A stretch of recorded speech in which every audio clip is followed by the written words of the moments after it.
Կենտրոն հեռուստաընկերությունը և Drive Media-ն ներկայացնում են։ Ողջույն, այսօր էլ միասին շարունակելու ենք պարապել քննական հարցաշարերը, որպեսզի քննության ընթացքում ձեզ զգաք վստահ, ազատ և պատրաստ ցանկացած իրավիճակի։ Մեկնաբանություններում կարող եք գրել ձեզ համար անհասկանալի հարցերը, իսկ մենք կփորձենք դրանց պատասխանել հետագա հաղորդումների ժամանակ։ Ողջույն ընկերներ։ Ողջույն Սյուզա։ Ինչպե՞ս եք։ Շնորհակալություն, ես լավ։ Դու ինչպե՞ս ես։ Ես էլ եմ լավ, շնորհակալ եմ շատ։ Այսօր նոր թեստ ենք, չէ՞, սկսելու, թեստ 16-ը։ 16-ից։ Այո։ Լավ։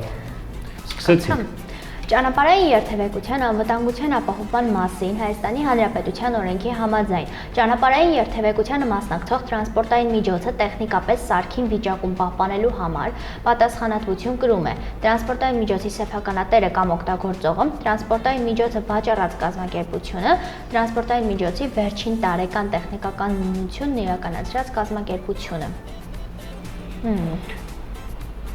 Դե այստեղ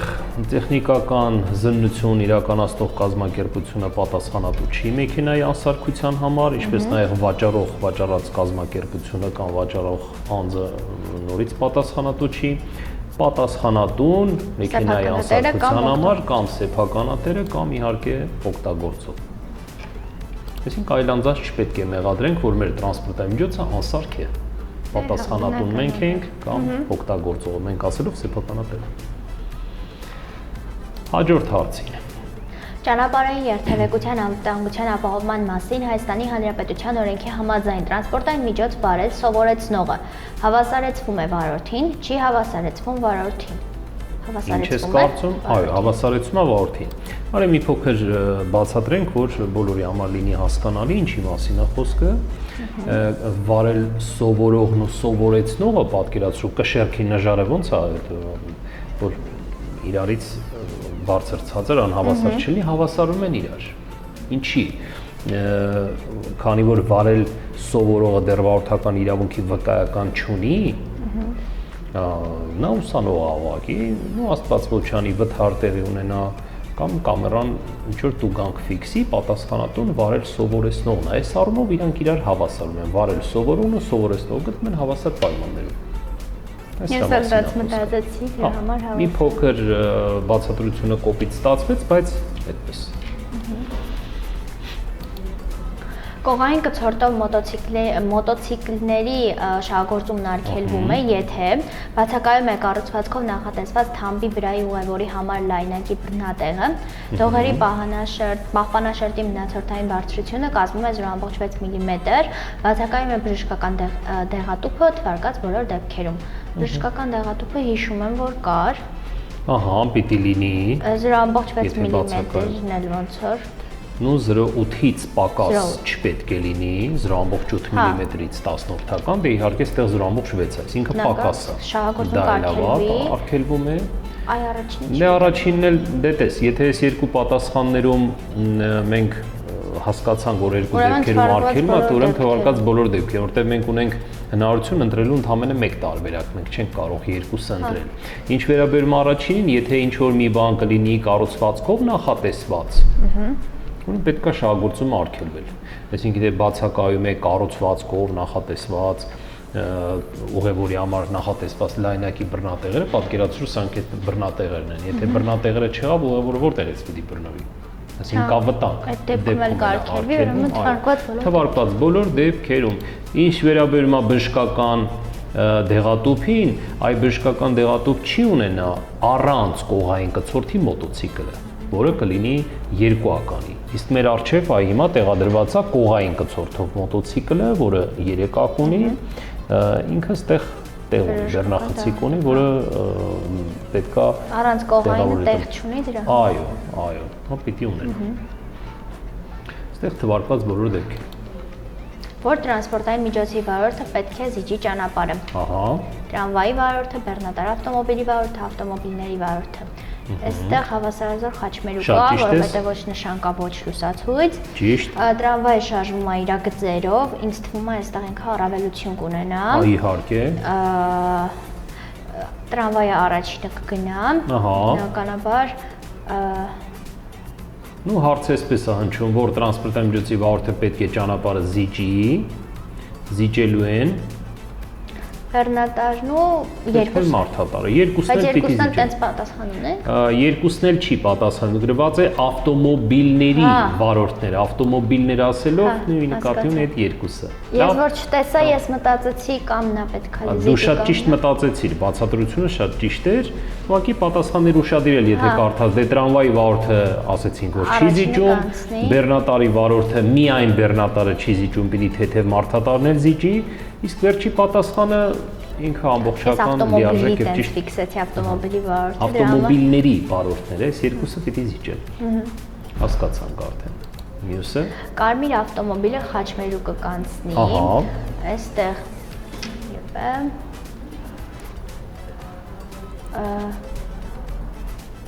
մի րոպե։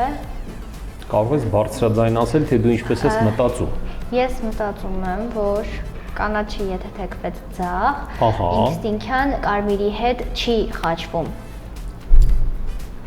ճանապարհները, որովհետև Չէ, խաչվում է իրական, այո։ Կարմիրը կանցնի առաջինը։ Ապրես։ Հա։ Բայց արի մի փոքր բացատրենք, որպեսզի անհասկանալի չլինի շատերի համար։ Այստեղ մենք ունենք լուսացույց։ Ունենք գլխավորի նշան։ Այդ արդեն կարևոր չի։ Նշանները, առավելության նշանները գլխավոր երկրորդական, կարելի ասել իրանց բանի տեղ չենք դնում, իրան գոյություն չունեն,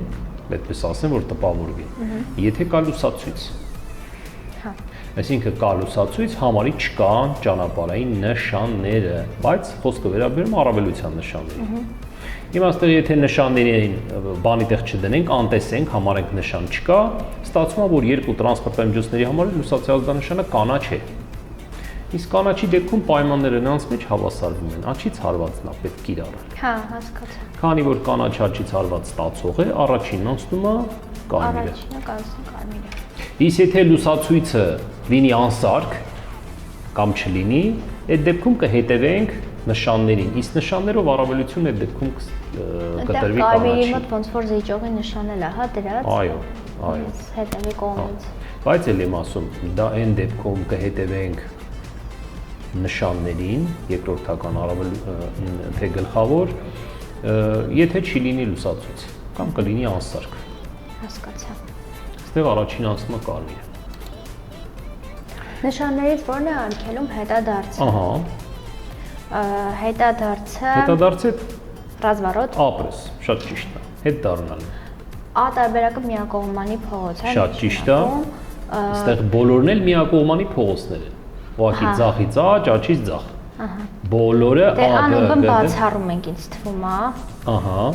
բացառում ասելով թույլ ենք տալիս հետադարձ։ Չէ։ Ինչու՞։ Միակողմանի է, որովհետև հետադարձ խախտում կլինի։ Եթե տվյալ փողոցը միակողմանի է դեպի աջ, ոնց կարելի է հետադարձ դեպի ձախ պատտվել։ Նույնն է հակառակը։ Միայն դու ես հակառակը։ այդպես կարծում, բոլորն են այդպես կարծում։ Բայց սխալ է։ Ինչու՞։ Այս նշանը, արի այսպես պատկերացնեմ, A նշանը։ Ինչի համար են տեղադրել, կասես։ Որ մենք հասկանանք, որ ձախից աջ։ Միակողմանի է փողոցը, հատվողությունը միակողմանի է։ Սա տեղադրել են, որպեսզի մենք ձախ շրջադարձ չկատարենք, մուտք չգործենք միակողմանի փողոց։ Բայց հետադարձ կատարել թույլ է տալիս, կարելի է հետադարձ կատարել։ Հա, այդ խախտում չի համարվում։ Խախտում չի համարվում, իհարկե։ Նույնն է B-ի դեպքում։ Նույնն է B-ի դեպքում։ B նշանը նրա համար է, որպեսզի մենք հասկանանք աջ շրջադարձ չկատարենք, մուտք չգործենք միակողմ փողոց, բայց հետադարձ կարելի է կատարել։ Այստեղ արգելում է, չէ՞, մեզանից պահանջում, եթե ան ու B-ն թույլ է տալիս, գնու դնել է նույն նշանները։ Ուղղակի դեպի աջ կամ դեպի ձախ ուղղությամբ ընդհանուր օգտագործման տրանսպորտային միջոցների առանձնացված գոտի գոյություն ունի։ Հա, լրիվ նույնն է, այսինքն։ Հա, լրիվ նույն նշաններն են։ Չի արգելում։ Ոչ մեկը չի արգելում, բոլորն էլ թույլ են տալիս կատարել հետադարձ, հետադարձ։ Հասկացա։ Ոչ թե ձախ կամ աջ, այլ հետադարձ։ Ահա, մյուսը։ Թույլատրվում է նշված բակը մուտք գործել։ Միակողմանի։ Դու հələ փորձի պատասխանել նոր Չէ, միակողմանի չէ, սխալ բան ասեցի։ Սա արդեն ուղղությունը միայն ուղիղն է։ Միակողմանը լինում է քառակուսի ֆորմայից։ Ես սխալ, բայց արտահայտվեցի։ Հիմա կհիշես այսպես մի բան, ուղղություն ցույց տվող նշանը, որ հատման վրա տեղադրված է, այդ հատմանը, այդ անցմանն է վերաբերում։ Այդ երթևեկելի մասին է Այդ խաչմերուկից հետո չի գործում։ Չի գործում, ինքը իր ուժը։ Ուրեմն կթույլատրվի։ Պատկերացրինք ինչու։ Հատումից առաջ է տեղադրված, այդտեղից պետք է երթևեկել մեր գործում նշանը, դրանից հետո արդեն հենց այս խաչմերուկը հենց անցար, նշանը իր ուժը կորցրեց, իր ազդեցությունը կորցրեց։ Եթե նշանը իր ազդեցությունը կորցրեց, բոլոր ուղղություններով թույլատրել է եւ աչ եւ ցախ։ Այս դեպքում թույլատրվում է այս դեպքում։ Այս իրադարձությունում կանգար կատարել ուղևոր նստեցնելու նպատակով, թույլատրվում է նշանից հետո, թույլատրվում է մինչ նշանը, արգելվում է երկու դեպքում էլ։ Ինչ ես կարծում։ Կանգար կայանում կատարող արգելող նշանն է, չէ՞, բայց ներքևի այդ սլաքովը չէ։ Ինչ ինքը հիշես ինչ է նշանակում, սլաքները վերև ներքև ուղղված։ Կամ եթե չես հիշի փորձի, ինչ կարա նշանակի։ Կանգարն արգելում է իրենից սկսած, մինչև ինքը թե իրենից թե առաջ թե հետ։ Ինձ թվում է թե առաջ թե հետ։ Այո, հենց այդ սլաքները դա են հուշում, որ նշանից թե առաջ, թե հետ չի թույլատրվում։ Ուրեմն արգելվում է երկու դեպքում։ Ապրես։ Հա, այդ սլաքից էր ամեն ինչ գալիս։ Ամեն ինչ գալիս է սլաքի։ Դա լրացուցիչ տեղեկատվության ցուցանակ է, որը լրացնում է այդ ճանապարհային նշանին։ Պատկերացրու ինչ որ միտեղ միայն այդ նշանը տեղադրված կլինի, այդտեղից սկսած չի թույլատրվի կայանել, գիտես ինչև որտեղ։ Մինչև նույն նշանը լինի, տակը սլաքը ուղղված դեպի ներքև։ Հա։ Որը տեղն է ցույց տալիս։ Մինչև այդտեղ չի կարելի։ Հենց անցար կարող ես թե կանգար թե կանոն կատարել։ Իսկ այս դեպքում թե նշանից առաջ թե հետ չի թույլ տալիս։ Ոնց որ լրացուցիչ զգուշացնում է, որ դեռ ազդեցությունը շարունակվում է, չկանգնեք։ Արգելվում է երկու դեպքում էլ։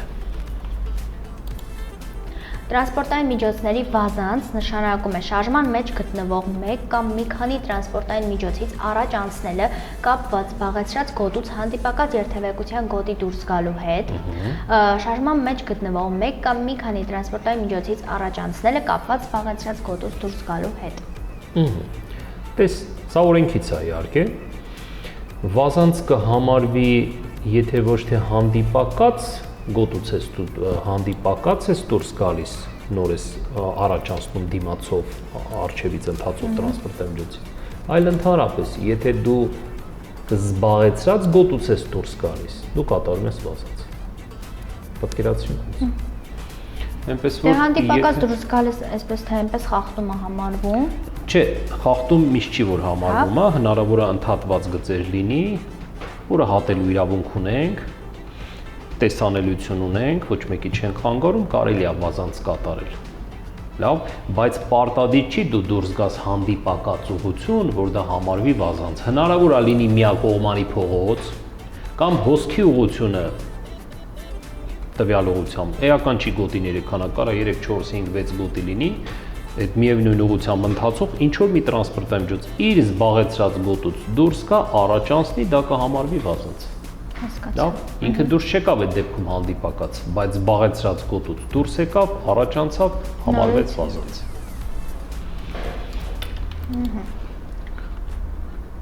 Ու մեր այսօրվա վերջի հարցը, շատ լավ։ Օրվա մութ ժամանակ եւ անբավարար տեսանելիության պայմաններում անկախ ճանապարհի լուսավորությունից երթևեկող մեխանիկական տրանսպորտային միջոցների վրա պետք է միացված լինեն լապտերների հեռահար լույսը, լապտերների մոտակա լույսը, լապտերների հեռահար կամ մոտակա լույսը։ Հեռահարը եւ մոտական գիտես, չէ՞, ռուսերենով հանդիպած կլինես, դալնի բլիժնի են ասում։ Ոչ թե երկուսն էլ, այլ կամով, կամ հեռահար, կամ մոտակա։ Բայց եթե դիմացից տրանսպորտային միջոց կմոտենա եւ այդ երկու տրանսպորտային միջոցների միջև եղած տարածությունը, հեռավորությունը 150 մետրից կնվազի, իհարկե այդ դեպքում հեռահար լույսերը պետք է փոխարկել մոտակայի, որ դիմացին չանհանգստացնի։ Հասկացա։ Այսքանն էր այսօրվա համար, շնորհակալ եմ շատ դասի համար, եթե թույլ կտաք մեկ հարց ուղղեմ մեր հեռուստադիտողներից, հաղորդումը դիտողներից, խնդրել եմ, որպեսզի դուք պատասխանեք։ Փորձենք։ Այստեղ մեզ ուղղել են, եթե տեսական քննությանը ներկայանում են ակնոցներով, իսկ գործնական քննությանը առանց ակնոց, ապա բժշկական տեղեկանքը պարտադիր է բերել, թե ոչ։ Դե բժշկական տեղեկանքը սկզբից արդեն ներկայացրել են համապատասխան մարմիններին տեսական քննությունից առաջ։ Ահա։ Եթե ներկայացրել են այդ բժշկական տեղեկանքը թույլ են տվել։ Հենց նույն ձևով պատասխանել էի, որ բժշկական տեղական այսպես թե այնպես պետք է ներկայացվի։ Բայց ամեն դեպքում ասեցի միայն։ Չէ, պետք է, այն սկզբից է պետք տեսական դասերի մասնակցելուց առաջ, մուտք գործելուց առաջ, եթե ակնոցներով պետք է մտնեն քննության, այդ տեղեկանքը պահանջելու են իհարկե։ Այդպես։ Շնորհակալ եմ շատ։ Շնորհակալ ենք մեզ հետևելու եւ վստահելու համար։ Բազմաթիվ մեզ հետևողներ հաջողությամբ հանձնել են տեսական քննությունը, ինչի առիթով շնորհավորում ենք բոլորին, իսկ մնացածին էլ մաղթում ենք հաջողություն։ Վստահ եմ, որ դուք կարող եք։ Իսկ մենք կհանդիպենք արդեն հաջորդ շաբաթ ժամը 17:00-ին Կենտրոն TV-ի եթերում։ Բաժանորդագրվեք մեզ, որպեսզի բաց չթողնեք ոչ մի հաղորդում։